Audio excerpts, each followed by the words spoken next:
Yeah, hello and welcome to another update video about MATIC. So MATIC is coming down as many other cryptocurrencies as well. Here I think we have a potential setup where we can see some good rewards coming possibly, at least in the bullish interpretation. It is still a bit of a messy chart. It is what it is, and it's an unusual setup as well, and a completely different count from Bitcoin, yeah. So the situation that we have here, based on this particular account, and that's what I'm following at the moment, which, I don't know, I changed the fibs from the last video a little bit further to the downside. I do still have them in orange because this whole setup, it's not ideal. It is a bit, yeah, I don't know, you know, it's a bit messy, but it offers decent returns from the lows here.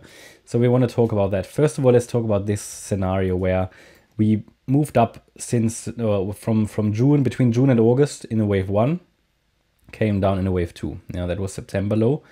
Yeah, and then I cannot count this as an impulse, but I could possibly count this entire move to the upside as a possible diagonal which might be unfolding. It's also not the most probable count, yeah, that this entire move here to the upside is a diagonal. Not very likely, but a possible count that we need to consider. A wave 3 can't be a diagonal, but possibly this 5-wave move will only be the first wave in that third wave, so wouldn't rule it out. Why diagonal? The reason is due to this structure A, B, C. Yeah? I would have to consider that as an ABC.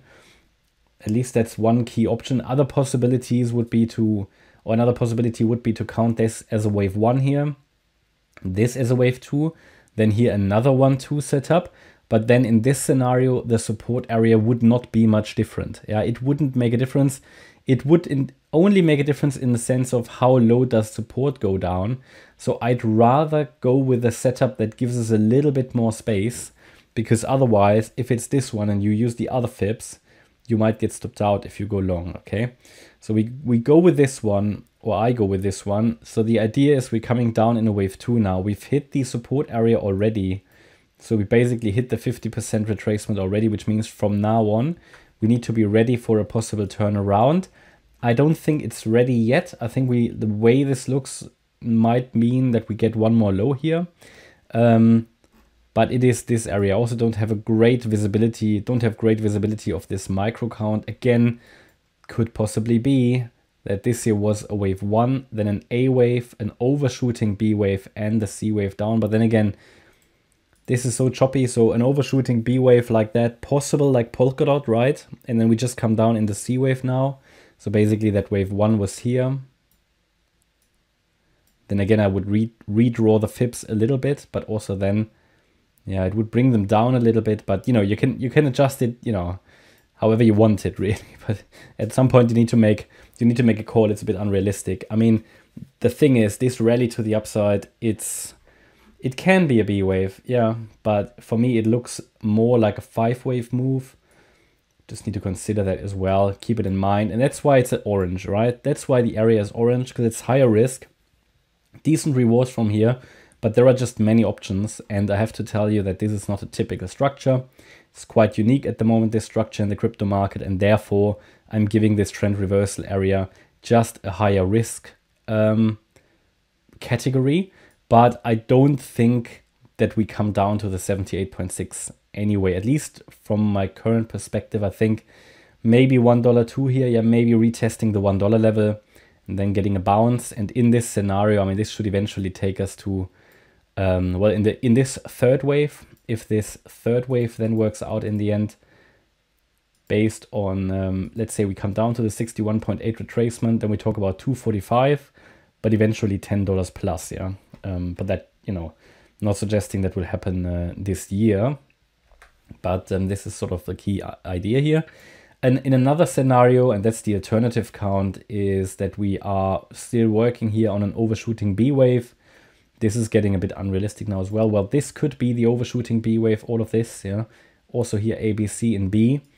But also then we come down and have a good chance to hold this support area in a running flat situation, where the C wave ends above the A wave high, which was here at round about 69 cents. So we need to observe that very closely. Again, for me, this is offering decent rewards to the upside.